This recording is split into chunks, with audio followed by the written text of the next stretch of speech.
Hi guys, welcome to Techavro. In this video, I'm gonna be showing you how to change author name on Wix. So let's go to Wix dashboard first.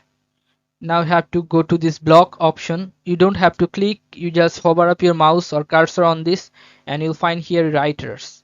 Click on writers.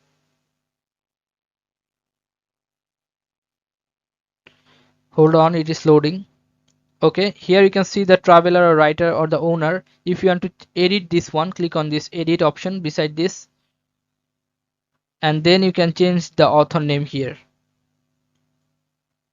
You can change the author name to any name you want. I'm writing here Techavro. If you want to delete this picture, you can delete this picture and you can update a new picture. After that, you can see here the additional info, the first name, last name, about this one. Okay, you can write anything you want like this. Then you have to click on save. After click on save, your author name will be changed. So this is how you can change author name in Wix. So guys, if you find this video helpful, then please give a thumbs up and don't forget to subscribe the channel. Thank you so much for watching the video.